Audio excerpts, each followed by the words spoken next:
يا ناس يا عسل، الفنكوش رقم 33 يا بلوحتي وصل. الفنكوش نمرة 33 وهو خروف كانوا دايرين بيه في التلفزيون المصري من قناة لقناة لقناة. ليه بقى كانوا دايرين بيه؟ كانوا دايرين بيه علشان يقولوا ان عاش بلحة نصير الجرب والجربانين، عاش بلحة نصير الجهل والجهلاء. كانوا جايبين واحد جاهل إمعة لا يقل جهلا عن بلحة، وكانوا بيدعبوا بيه أحلام الفقراء وأحلام المساكين وأحلام الشعب الجاهل. واسمعوا معايا كان بيروج لإيه الكلام ده يا جماعة على الشانل 1 و2 و3 و4 و6 و10 القنوات الأرضية، التلفزيون المصري، التلفزيون الرسمي للدولة المصرية. اسمعوا. محمود تركي احمد اخترع جرار. الجرار ده بيشتغل بالهواء المضغوط دونا عن اي وقود خالص، منعزلا عن اي محروقات. وان شاء الله يعمل ضجه في العالم بحاله.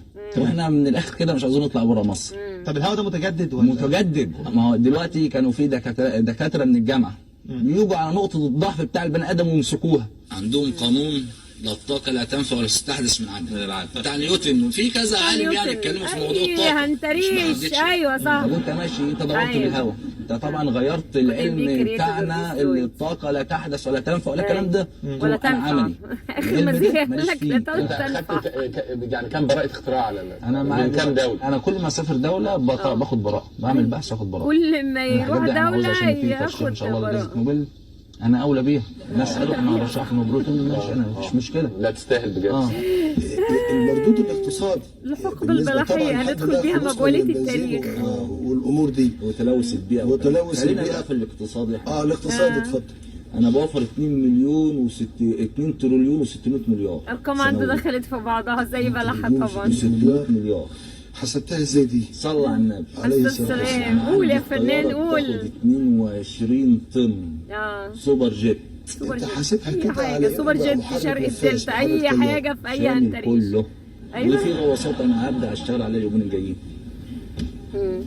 انا هعملها غواصه تلف العالم بحاله محدش يعرف هي فين. أيوة. ولا قمر صناعي ولا رادار يجيبها. هعمل لك ليه فلية مش تطلع هتطلع؟ 100 أملية. انتوا سامعين؟ كفاية، فلنكتفي بهذا القدر من الجهل.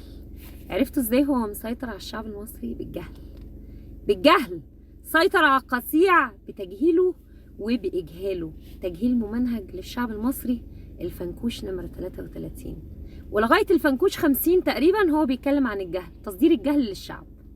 واخدين بالكم؟